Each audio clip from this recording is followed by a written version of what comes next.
Hello everyone, welcome back to the run academy. जैसे आप जानते हैं, हम क्लास 10th आईसीएसई केमिस्ट्री का चैप्टर नंबर 3 जिसका नाम है एसिड बेसिस एंड सॉल्ट्स, उसको हमने स्टार्ट कर लिया था। और हमारा जो सबसे पहला पार्ट ए है उसके अंदर एसिड्स के बारे में हमने डिस्कशन करी थी। एंड आज के लेक्चर के अंदर हम उसके जो बाकी के टॉपिक जो रह गए थे, that is property of acids जो हैं, उनको हम डिस्कस करेंगे। और हाँ, ऊपर जितने भी चैनल और जो पेजेस दिए गए हैं उनके जो लिंक्स है वो डिस्क्रिप्शन बॉक्स में डाल दिए हैं। तो बिना कोई टाइम वेस्ट किए चलिए शुरू करते हैं।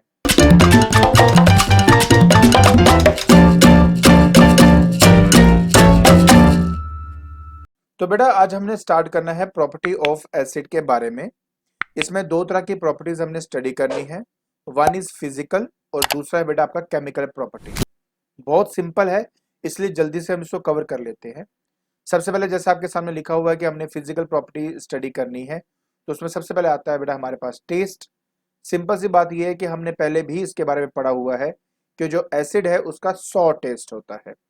लेकिन कुछ ऐसे मिनरल एसिड्स हैं, जैसे कि हमारे पास सल्फ्यूरिक एसिड है, नाइट्रिक एसिड है, वो ज़्यादा क्रियोसिव होते हैं बेटा नेचर के अंदर, जिनको हम कभी भी टेस्ट नहीं कर सकते और कभी करना भी मत प्लीज़, ठीक है।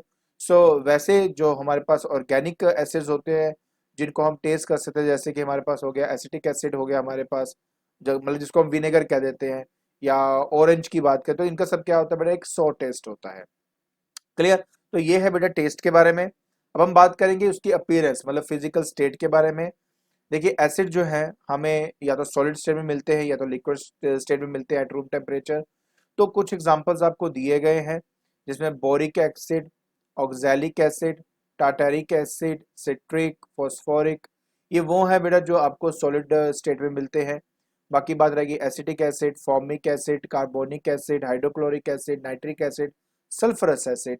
ये वोलेटाइल एसिड्स होते हैं, ये जल्दी ही इवेपोरेट कर जाते हैं इवन एट रूम टेम्परेचर, या फिर अबाउट 100 डिग्री सेल्सियस तक ये सारे क्या हो जाते हैं, आपके वेपराइज हो जाते हैं।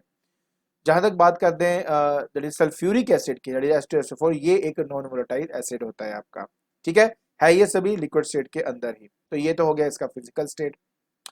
फिर आता है बेटा इफेक्ट ऑन स्किन। ये बात सच है कि ये बहुत ही क्रोसिव होते हैं नेचर के अंदर। तो जैसे ही ये स्किन पर फॉल करते हैं, बहुत ही पेनफुल बर्न प्रोड्यूस करता है, या ब्लिस्टर्स मतलब छाले तक पड़ जाते हैं उसके ऊपर। हाँ, कई एसिड्स की ना एक स्पेसिफिक कलर जो है वो हमारे स्किन पर छोड़ देता है।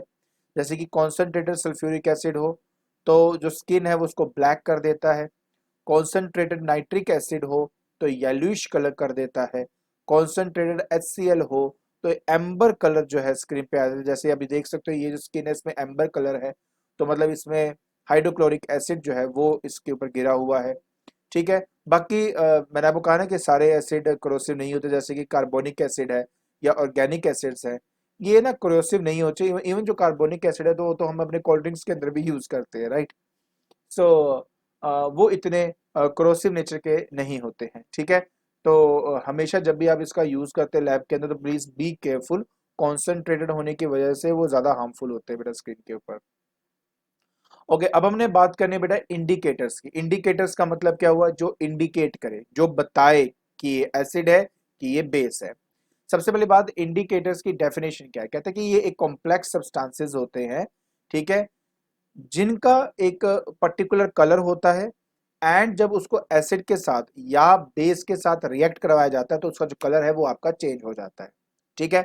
ये बात हमेशा याद रखना। हम ना नॉर्मली तीन तरह के इंडिकेटर्स का इस्तेमाल करते हैं। लिटमस हो गया, मिथाइल ऑरेंज हो गया, या फिनोफ्थलीन हो गया। जो लिटमस है वैसे तो वो ब्लू कलर का होगा, लेकिन जैसे ही एसिडिक मीडियम में डालेंगे वो एकदम से रेडिश कलर का हो जाएगा, तो ब्लू टू रेड हो जाता है। मिथाइल ऑरेंज ऑब्वियस है, ऑरेंज कलर का है, लेकिन जैसे ही एसिड से रिएक्ट करेंगे तो ये आपका पिंक कलर का हो जाएगा।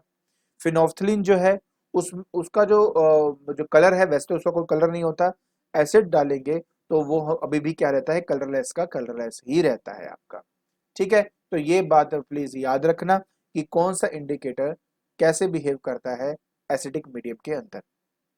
इसके अलावा ना रेड कैबेज, जो कि एक इसका एक्सट्रैक्ट निकाल लिया जाता है, ये एक नेचुरल इंडिकेटर है। ऑफ कोर्स अगर मैं इसको ऐड करूं किसी एसिडिक सॉल्यूशन के साथ तो वो रेड का ही रेड रहता है, उसमें कोई चेंज नहीं आता। लेकिन अगर उसको किसी बेस सॉल्यूशन के साथ रिएक्ट कराया जाए तो वो ग्रीनिश कलर का हो जाता है। किस कलर का हो जाता है आपका, ग्रीनिश कलर का हो जाता है। ये छोटी छोटी बातें होती हैं, इन्हीं पे ही आप लोगों को एमसीक्यूज बन सकते हैं। इसलिए अच्छे से समझ लो कि कौन सा आपका मेरा बेसिक है, मेरा बेसिक के साथ इसका क्या मतलब कलर चेंज होता है, और एसिड्स के साथ ये कैसा आपका बिहेव करता है। फिर जरूरी नहीं होता हर बार हम उन्हीं को इंडिकेटर्स कहेंगे जो कलर चेंज करके ही हमें बता सके कि ये एसिड है कि बेस है। कुछ ऐसे इंडिकेटर्स होते हैं जो स्मेल बेस्ड होते हैं, उनको हम ऑल फैक्ट्री इंडिकेटर्स कहते हैं। ऑल फैक्ट्री इंडिकेटर्स जो है, कुछ एग्जांपल्स है जैसे अनियन है, वनीला है, क्लव है, लौंग। तो बेटा ये जो आप यहाँ पे देख रहे हो, अगर आप ध्यान से कभी उनको स्मेल करेंगे, उनकी एक ना करेक्टरिस्टिक स्मेल होती है, और वो जो करेक्टरिस्टिक जो स्मेल है, उस स्मेल में चेंज आ जाता है जब उसको किसी एसिड या बेस के साथ हम रिएक्ट करवाते हैं। एग्जाम्पल बहुत प्यारा दिया है, और ये आपने एग्जाम्पल को याद रखना है कि अगर मेरे पास ऑनियन है, आपको पता है उसकी एक करेक्टरिस्टिक स्मेल होती है। अगर किसी बेसिक सॉल्यूशन के साथ, एग्जाम्पल सोडियम हाइड्रोक्साइड के साथ, अगर हम इसको मतलब रिएक्ट नहीं बोलूंगा, फॉर एग्जांपल मान लो किसी के कपड़े के ऊपर ना, मान लीजिए कि अनियन लगा हुआ है, अनियन का एक्सट्रैक्ट पड़ा हुआ है, तो उसमें एक अनियन की स्मेल आती रहेगी। अगर मैं उसके ऊपर सोडियम हाइड्रोक्साइड का सोल्यूशन लगा दूंगा ना, तो वो जो अनियन स्मेल है ना, वो आपकी रिमूव हो जाती है। तो कहने का मतलब क्या हुआ? कहने का मतलब ये हुआ कि अगर तो स्मेल आपकी रिमूव हो जाए, तो जो आपने मुझे चेक करने को दिया है वो एक बेसिक सॉल्यूशन होगा। लेकिन अगर मतलब डालने के बाद भी अगर स्मेल नहीं गई, तो इसका मतलब है कि वो एक एसिडिक सॉल्यूशन होगा। एसिडिक और बेसिक सॉल्यूशन जो स्मेल पे इफेक्ट डाल दे, तो स्मेल किसकी बात हो रही है यहाँ पे, कि कुछ हमारे पास ऐसे सब्सटेंसेस होते हैं जिनकी एक पर्टिकुलर स्मेल होती है, जिनके चेंज होने से भी पता लग जाता है कि उसके साथ एसिड रिएक्ट हुआ है कि उसके साथ बेस रिएक्ट हुआ है। उनको ऑल फैक्ट्री इंडिकेटर्स कहा जाता है। ऑल फैक्ट्री इंडिकेटर्स याद रखना, भूलना बिल्कुल भी नहीं है। इसके अलावा ऑफ कोर्स ये कंडक्ट करते हैं इलेक्ट्रिसिटी इन एक्वस सॉल्यूशन। देखिए सिंपल सी बात आपको बताऊं, मान लीजिए मैं पानी के अंदर हाइड्रोक्लोरिक एसिड डाल देता हूं, तो वो H positive and Cl negative बन जाएंगे। तो ये क्या बन गए? एक पॉजिटिव आयन और नेगेटिव आयन। और इस पॉजिटिव और नेगेटिव आयन की वजह से जो कंडक्शन है उस मतलब एक्वस स्टेट, मतलब जो कंडक्शन है वो टेक प्लेस करती है उस पर्टिकुलर सॉल्यूशन के अंदर। ठीक है, तो ये बात हमेशा याद रखना कि ये एज ए इलेक्ट्रोलाइट की तरह काम करते हैं, ये कंडक्ट करते हैं इलेक्ट्रिसिटी इन एक्वस स्टेट। अब हमें बात करनी है बेटा अपने केमिकल प्रॉपर्टीज की। एक एक करके आराम आराम से बेटा हम इसको स्टडी करेंगे, ये कैसे आपका बिहेव करता है। तो सबसे पहला है that is reaction with active metals. बहुत सिंपल सी बात बताऊंगा कि अगर तो मेरे पास कोई भी एक एक्टिव मेटल है, क्या है? एक्टिव मेटल है। अगर वो एक्टिव मेटल किसी भी एसिड के साथ रिएक्ट करता है, तो वो बनाता है बेटा salt with N evolution of hydrogen gas. ठीक है, इसमें हाइड्रोजन जो है गैस आपकी लिबरेट होती है। लेकिन प्लीज ट्राई टू अंडरस्टैंड, हर मेटल एक जैसा बिहेव नहीं करता, प्लीज समझो इस बात को। इनमें से बेटा कुछ आपके होते हैं एक्टिव मेटल, कुछ होते हैं मॉडरेटली एक्टिव मेटल्स। अब एक्टिव मेटल कौन कौन से हैं इसको अंडरलाइन कर लो अपनी बुक के अंदर प्लीज, कि जैसे कि पोटेशियम, सोडियम, कैल्शियम। ये जो तीन आप यहाँ पे देख रहे हो ये है एक्टिव मेटल्स। बहुत जल्दी ये क्या करेंगे, एसिड के अंदर से जो हाइड्रोजन है उसको लिबरेट करने में हेल्प कर देता है। लेकिन बात रह जाती है, अगर मेरे पास बात कर रहे हैं हम मैग्नीशियम की, अगर हम बात कर रहे हैं जिंक की, तो उस कंडीशन के अंदर ऑफ कोर्स ये हमारे हैं moderate but less reactive metals. तो it will take time, and तब जाके ये आपका सॉल्ट एंड हाइड्रोजन को लिबरेट करता है। मैं आपको कुछ एग्जांपल्स भी दे देता हूं। जैसे कि अगर मैं मान लीजिए मैग्नीशियम का एग्जांपल लेता हूं, उसके साथ मैंने रिएक्ट क्या करवाना है, एसिड है तो HCl रिएक्ट करवा दूंगा, तो बन जाएगा MgCl2 प्लस हाइड्रोजन। बस ये करना, साथ में एरो ऊपर की तरफ लगा देना, क्योंकि ये बताता है कि इसमें गैस आपकी इवॉल्व हो रही है। ठीक है, बैलेंस करने के लिए यहाँ 2 डाल दीजिए, क्योंकि 2 हाइड्रोजन है 2 क्लोरीन है, बैलेंस हो जाएगा। उसी तरह मेरे पास जिंक है, अगर मेरे पास HCl है, क्योंकि इसका बिहेवियर भी 2 का ही है, तो मैं 2 यहाँ डाल ही देता हूँ सीधा। तो मतलब ये ZnCl2 zinc chloride plus hydrogen evolve करेगा। क्लियर? इसके अलावा आयरन, एक एग्जांपल ले लेते हैं हम अपना, ठीक है जी। एंड H2SO4 सल्फ्यूरिक एसिड के साथ रिएक्ट करवा देते हैं, ये बनेगा आपका ferrous sulphate FeSO4, that's it. And with N evolution of hydrogen, already ये बैलेंस्ड है, इसको करने की जरूरत नहीं है। तो बस इस तरीके से आपने इसको शो करना था। इसके अंदर ना एक बहुत ही इंपॉर्टेंट नोट भी है, वो है नाइट्रिक एसिड को लेके। बात यह है कि जो नाइट्रिक एसिड है वो बहुत ही स्ट्रॉन्ग ऑक्सीडाइजिंग एजेंट है।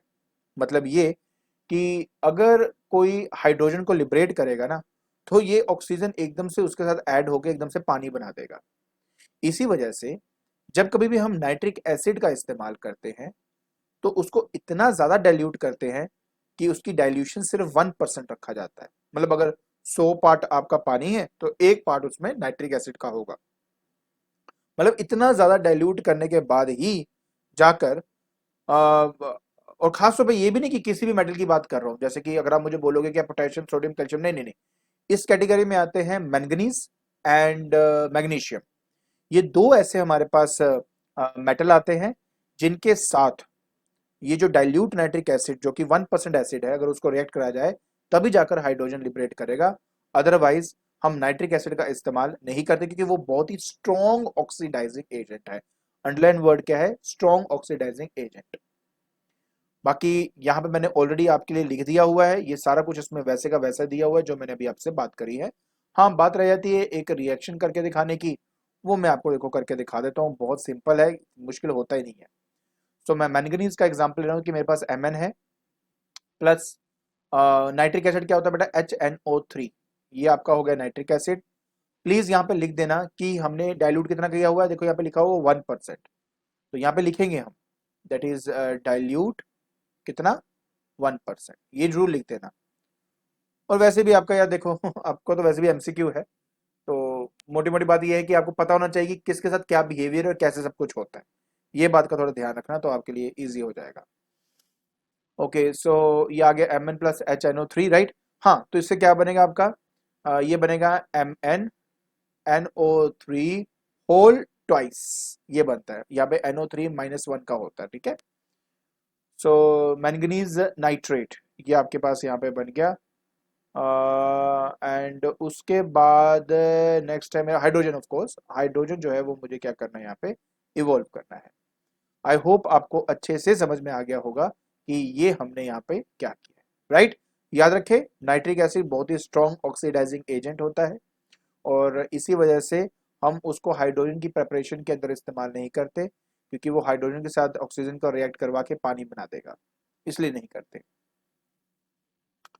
रिएक्शन विद बेसिस मतलब क्या? ओके, जब भी कोई एसिड किसी भी बेस के साथ रिएक्ट करता है ना, तो अगर तो दोनों स्ट्रॉन्ग हैं तो वो एक दूसरे को न्यूट्रलाइज करके सॉल्ट और वाटर बना देते हैं। मतलब क्या, मैं आपके लिए लिख के देता हूँ। अच्छा, इसके अंदर हम नॉर्मली क्या यूज करते हैं? जैसे कोई बेसिक ऑक्साइड होता है वो बेसिक बेस होता है हमारा, या हाइड्रोक्साइड होता है वो हमारा बेस होता है। तो मैं यहाँ लिख देता हूँ कि बेसिक ऑक्साइड या हाइड्रोक्साइड, ठीक है जी। अगर वो एक एसिड के साथ बेटा रिएक्ट कर रहा है तो वो आपका बनाएगा सॉल्ट और साथ में बनाएगा बेटा आपका वाटर। एग्जाम्पल बहुत अच्छी मेरे पास है, कॉपर ऑक्साइड का एग्जाम्पल ले लेता हूं बेटा मैं। इसमें H2SO4 ऐड कराना है मैंने, क्या करूंगा मैं? ऐड कर दूंगा H2SO4 को, ठीक है जी। बस कुछ नहीं करना, ये चीज को आपने इस वाले के साथ रिएक्ट करवा देना है और ये इससे मिलके पानी बनेगा। मतलब ये कि copper sulphate plus water, that's it. कोई बैलेंस से करने की जरूरत नहीं है, ऑलरेडी बेटा ये जो चीज है आपके पास यहाँ पर बैलेंस्ड है, ठीक है। बहुत ही आसान है, आसानी से आप ये वाला जो पार्ट है वो कर सकते हो। अच्छा, अब बात रह जाती है नेक्स्ट, एक और एग्जांपल। ये तो मैंने ऑक्साइड का एग्जांपल दिया, हाइड्रोक्साइड का दूंगा तो क्या बनेगा? ओके, सो सोडियम हाइड्रोक्साइड सबसे बढ़िया होता है, हमेशा ज्यादातर ना हम यही यूज करते रहते हैं। साथ में नाइट्रिक एसिड कर देते हैं HNO3 को, ठीक है। तो क्या बनेगा? दैट इज NaNO3 प्लस देखो ना, ये हाइड्रोजन और ये OH मिलके H2O बन जाएगा, H2O। तो ये बन गया सॉल्ट और ये बन गया वाटर। है ना सिंपल, बहुत सिंपल है, मुश्किल बिल्कुल भी नहीं है। स्टेप बाय स्टेप समझो, आपको ये सब अच्छे से अपने आप ही आ जाएगा। अब हम करेंगे action of dilute acid on salts. Okay, so इसमें सबसे पहले कैटेगरी आती है decomposition of the hydrogen carbonate and carbonates. Basically hydrogen carbonates and carbonates का मतलब होता है हाइड्रोजन कार्बन होता है HCO3, ये हाइड्रोजन कार्बोनेट है, कार्बोनेट का मतलब होता है CO3। बेसिकली ये हाइड्रोजन कार्बोनेट्स एंड कार्बोनेट्स है। सिंपल सी बात इतनी है कि अगर मान लीजिए कि मेरे पास कोई भी कार्बोनेट है, ठीक है, या हाइड्रोजन कार्बोनेट को बाई कार्बोनेट भी कहते हैं, या बाय कार्बोनेट है। अगर मैं उसको किसी भी एसिड से रिएक्ट करवाऊंगा तो सिंपल सी बात यह है कि पहले तो वो सॉल्ट एंड वाटर तो बनाएगा ही। इसको यहां से हटाया जाए पहले तो, कि क्या करेगा ये बनाएगा सॉल्ट, ये बनाएगा वाटर। बस इसके साथ इवॉल्व होता है बेटा कार्बन डाइऑक्साइड, ये बात ध्यान रखनी बस आप। एग्जांपल दे देता हूँ, कैल्शियम कार्बोनेट CaCO3 प्लस साथ में आपका क्या लें, एक काम करते हैं ना, वो ले लेते हैं, दैट इज हाइड्रोक्लोरिक एसिड हम कंसिडर कर लेते हैं। तो मेरे पास है यहाँ पर हाइड्रोक्लोरिक एसिड HCl। बस इनको आपस में अगर मुझे रिएक्ट करना है तो पहले मैं इसका सॉल्ट बनाऊंगा। तो ये Ca और क्लोरीन मिलके बन जाएगा CaCl2। ठीक है, कैल्शियम क्लोराइड ये हमारा सॉल्ट बन गया। पानी के लिए बस H2O लिखना है और कार्बन डाइऑक्साइड के लिए CO2 लिखना है, दैट्स इट। यही काम करना होता है और कुछ भी नहीं करना होता। इतना मुश्किल होता ही नहीं कभी भी। एरो जरूर दिखा देना क्योंकि ये गैस है और ये इवॉल्व होती है, राइट। हाइड्रोजन यहाँ पे 2 है, क्लोरीन भी 2 है, तो यहाँ 2 कर देता हूँ, बाकी ऑक्सीजन 3 है। बैलेंस्ड हो गया अपने आप ही आपका। अब हमें बात करनी है बेटा कि बाइकार्बोनेट की, तो कैल्शियम बाइकार्बोनेट ही हम ले लेते हैं। तो Ca दैट इज HCO3। ठीक है बेटा, ये हो गया मेरे पास कैल्शियम बाइकार्बोनेट, और इसके साथ बेटा हम यहाँ पे ऐड कर देंगे फिर से वही, दैट इज HCl। जैसे बेटा मैं इसके साथ रिएक्ट करवाऊंगा तो ये बन जाएगा मेरे पास फिर से CaCl2 प्लस साथ में बेटा बना बस बन जाएगा यहाँ पे दैट इज वाटर, सेम वही रखो, एंड साथ में कार्बन डाइऑक्साइड। ठीक है जी। जब ये मेरे पास बनेगा ऑफ कोर्स बेटा ये इवॉल्व होगा आपका। अब आपने क्या करना है, इसको बैलेंस करना है। ठीक है, ये 2 है, अगर मैं 2 करता हूँ तो क्लोरीन 2 हो जाएगा। ठीक है, तो एक काम करें हम इसको 2 कर देते हैं। ये एक गलती रखिए पे, कैल्शियम ये जो है ना -1 होता है, ये +2, तो यहाँ पे 2 आ जाएगा, ये बात याद रखना है आपने। तो इसका मतलब है कि यहाँ पर भी आपका 2 आ जाएगा। तो बस इस तरीके से बेटा आप इसको, नहीं कार्बन तो भी बच गया हमारा, कार्बन ट्वाइस है ना यहाँ पे, तो 2 तो कार्बन का भी आएगा, तो कार्बन कर दीजिए। तो बेटा इस तरीके से बेटा आपने इसको सॉल्व करना था। क्लियर है, गुड। चलिए अब हम आगे देखते हैं। अब बेटा इसके अंदर दो इंपॉर्टेंट नोट्स हैं जो हमें बेटा समझने हैं, बहुत ज्यादा इंपॉर्टेंट है बेटा आपका। देखिए सबसे पहले ना आपको ये समझना है बेटा इसके अंदर कि अगर जो साल्ट हमारा प्रोड्यूस हुआ है, इफ इट इज इनसोल्यूबल, जैसे हम इसको रीड कर रहे हैं कि मेरे पास क्या है, if the salt produced in insoluble then the reaction does not proceed. Obvious है, अगर वो इनसोल्यूबल है तो वो मेरा फर्दर रिएक्शन कैसे प्रोसीड कर पाएगा। इसी वजह से लेड कार्बोनेट को हम रिएक्ट नहीं करवाते हाइड्रोक्लोरिक एसिड के साथ या तो सल्फ्यूरिक एसिड के साथ। छोटी छोटी बातें हैं बेटा, अगर लेकिन आप इसको याद रखेंगे तो आपको कोई प्रॉब्लम नहीं आएगी। ठीक है, उसी तरह ना ही हम कैल्शियम कार्बोनेट को बेटा रिएक्ट कराते हैं अपने सल्फ्यूरिक एसिड के साथ। ठीक है, आई होप ये अच्छी तरह समझ में आ गया होगा बेटा कि हम क्या कर रहे हैं। गुड। उसी तरह बेटा नेक्स्ट नोट हमारे पास ये कहता है कि अगर हमारे पास कोई भी हाइड्रोजन कार्बोनेट है, खासतौर पे किसका, सोडियम का या पोटेशियम का, ठीक है, ये इकलौते कह लो कॉमन कार्बोनेट्स होते हैं जो सॉलिड स्टेट में आपको मिलते हैं। दो इंपॉर्टेंट बट सिंपल नोट्स, इनको अच्छे से समझ लीजिए। आई होप आपको अच्छी तरह समझ में आ गया होगा। अब हमें बात करनी है बेटा decomposition of sulphides and bisulphides की। जैसे कि कार्बोनेट्स एंड बाइकार्बोनेट्स थे तो उनके आपने देखा था कि एवोल्यूशन किसकी होती थी, आपकी लिबरेशन किसकी होती थी, कार्बन डाइऑक्साइड की। तो इस केस में बेटा सल्फर डाइऑक्साइड जो है वो आपका लिबरेट करता है। जैसे कि मान लीजिए कि बेटा मेरे पास है दैट इज सल्फाइड, या हो आपके पास बाय सल्फाइड। अगर ये आपका एसिड के साथ रिएक्ट करेगा तो ऑब्वियस है बेटा फिर से वही सेम चीज है कि सॉल्ट बनाएगा, आपका वाटर बनेगा और साथ में बेटा बन जाएगा आपका sulphur dioxide, that is sulphur dioxide. ठीक है, बहुत सिंपल है, आराम से आप कर सकते हो। एग्जांपल में फटाफट दे देता हूँ। जैसे कि मेरे पास है calcium sulph that is sulphide, 3 हो गया। एसिड के लिए हम HCl का इस्तेमाल कर लेते हैं, ठीक है, HCl का। तो बस जी, हमें क्या बनाना है, पहले तो calcium chloride that is CaCl2 plus हमारे पास वाटर दैट इज H2O, साथ में बेटा सल्फर डाइऑक्साइड SO2। तो इस तरीके से बेटा हम आसानी से अपना ये वाला पार्ट जो है वो कंप्लीट कर सकते हैं। एक और एग्जांपल बाइसल्फेट का भी देता है, जैसे सोडियम बाइसल्फेट होता है HSO3, इसकी पावर -1 होती है, इसकी +1 है, ठीक है। ये साथ में वही हाइड्रोक्लोरिक HCl का इस्तेमाल करते हैं। फिर से बेटा पहले हम इसका सॉल्ट बनाएंगे that is NaCl plus H2O plus बेटा सल्फर डाइऑक्साइड, और हाँ इनमें एरो ऊपर की तरफ जरूर लगा देना, अदरवाइज बेटा वो आपका गलत हो जाएगा। ठीक है, यहाँ पे हाइड्रोजन 2 है तो इसको बैलेंस कर देते हैं, तो अब ये आपका पूरी तरह बैलेंस हो चुका है। ठीक है, तो इस तरीके से बेटा आपने इसका डिकम्पोजिशन करना था। उसी तरह हम डिकम्पोजिशन करते हैं सल्फाइड्स का। वही सब सेम, वही सब बार बार हम पढ़ रहे हैं, बट आपने क्या पढ़ना है कि एज ए रिजल्ट मुझे क्या मिलता है। जैसे कि कार्बोनेट्स बाय कार्बोनेट्स में कार्बन डाइऑक्साइड था, ठीक है, सल्फाइड्स एंड बाई सल्फाइड्स के अंदर सल्फर डाइऑक्साइड था। उसी तरह जब हम किसी भी मेटल सल्फाइड्स का डिकम्पोजिशन करते हैं in the presence of acid as well, तो उसमें हाइड्रोजन सल्फाइड जो है वो आपका लिबरेट होता है, जिसकी बहुत ही गंदी स्मेल होती है। सो एग्जांपल के तौर पे देता हूँ, जैसे ZnS है बेटा आपके पास, ठीक है, जिंक सल्फाइड है प्लस वही HCl हम इसमें रिएक्ट करा देते हैं, तो हमारे पास आ जाएगा बेटा ZnCl2 जिंक क्लोराइड प्लस हमारे पास H2S हाइड्रोजन सल्फाइड जो है ये हमारा लिबरेट होता है। सो इसमें आप 2 कर दीजिए तो ये आपका आराम से बैलेंस हो जाएगा। क्लियर। अब हम आयरन सल्फाइड भी ले लेते हैं बेटा, दैट इज FeS। बस अब हम इसको किससे रिएक्ट करवाएंगे, सल्फ्यूरिक एसिड का, तो H2SO4 कर देते हैं, तो हमारे पास बन जाएगा ferrous sulphate that is FeSO4 plus H2S हमारे पास तैयार हो जाता है। तो इस तरीके से हमने आसानी से अपने बेटा ये जो रिएक्शंस है वो करने। तो बेसिक अब बोलेंगे तो इसमें याद करने वाली क्या बात है कि क्या लिबरेट होता है, ये याद करना इसमें बहुत ज्यादा इंपॉर्टेंट है, और उसी के बेसिस पे बेटा आपसे क्वेश्चन पूछे जा सकते हैं। लास्ट बेटा हमारे पास आता है reaction with chlorides and nitrates. So कुछ क्लोराइड्स एंड नाइट्रेट्स से रिएक्ट करते हैं dilute sulphuric acid and dilute hydrochloric acid के साथ।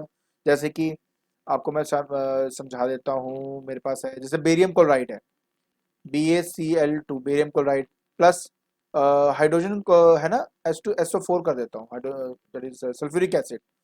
एज ए रिजल्ट वो हमें क्या देता है, BaSO4। ये जो है ये है बेरियम सल्फेट, और ये प्रेसिपिटेट होता है बेटा जो नीचे सेटल डाउन कर जाता है, इसलिए नीचे एरो दिखाना है आपने। सामने बनता है बेटा HCl, बैलेंस करने के लिए 2 यहाँ पे तो 2 यहाँ पे आएगा आपके पास, और ये आराम से आपका बैलेंस हो जाता है। ठीक हो गया। अगर आप lead nitrate that is PbNO3 whole twice lead nitrate को रिएक्ट करवाते हो H2SO4 के साथ, सिंपल, तो क्या बनाएगा, ये आपका बनेगा lead sulphate that is PbSO4। हाँ बात याद रखनी है बेटा कि ये प्रेसिपिटेट है, ये सेटल डाउन कर जाएगा नीचे की तरफ, तो इसलिए एरो दिखाना है। प्लस ऑफ कोर्स क्या बनेगा HNO3, HNO3 2 हाइड्रोजन, और ये वो बैलेंस भी हो गया आपका। ठीक है ना, कुछ नहीं होता है बेटा यार, इसका ये और इसका ये पार्ट इनको आपस में मिला दो, और ये जो फर्स्ट है और ये लास्ट है इनको आपस में मिला दो, बस ये पॉजिटिव और नेगेटिव आयन में टूट जाते हैं ना, तो वापस में एक्सचेंज हो जाते हैं, बस अब ये समझ लो। इस तरीके से आसानी से आप ये कर सकते हो। ठीक है। अच्छा एक बात आपको मैं और भी बता दूं अच्छे से, इसके अलावा ना अगर मैं क्लोराइड्स और नाइट्राइड्स की बात करूं तो ज्यादातर वो बेटा हमेशा रिएक्ट करते हैं हमारे कॉन्सेंट्रेटेड सल्फ्यूरिक एसिड के साथ, लेकिन तब जब उनको थोड़ा सा वार्म किया जाता है, उनको गर्म किया जाता है। एक बात हमेशा याद भी रखें बेटा, ये एक बात जो बहुत है इसके अंदर इंपॉर्टेंट कि नॉर्मली जो आपने टेम्परेचर याद करना है वो 200 डिग्री सेल्सियस वाला याद रखना है, कि अगर उससे बिलो हुआ तो एसिडिक सॉल्ट क्रिएट करेगा, अदरवाइज नॉर्मल सॉल्ट क्रिएट करता है अगर अबव 200 होता है। एग्जांपल दे देता हूं, जैसे कि मान लीजिए मेरे पास है NaCl, ये है सोडियम क्लोराइड, इसको मैंने रिएक्ट करवा देना है मेरे कॉन्सेंट्रेटेड H2SO4 के साथ। कॉन्सेंट्रेटेड है तो CONC डॉट लगा के मैं इसको शो कर दूंगा। अगर तो है बिलो 200 डिग्री सेल्सियस, अगर बिलो है तो ये बनाएगा हमारा acidic salt, that is NaHSO4, ठीक है, प्लस एक हाइड्रोजन और एक क्लोरीन मिलकर आपका HCl तैयार हो जाएगा। सिंपल, कोई मुश्किल नहीं है। हाँ, अगर यही मैं अबव कर दूं,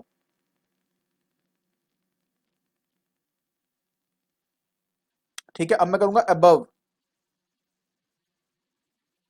तो अब ये प्रॉपर सॉल्ट बनाएगा, that is Na2SO4, that is sodium sulphate, साथ में वही HCl, दो यहाँ आएगा, दो यहाँ आ जाएगा, क्लोरीन दो, हाइड्रोजन दो, सल्फर एक, ऑक्सीजन चार। तो देखिए आराम से ही आपका बैलेंस हो गया।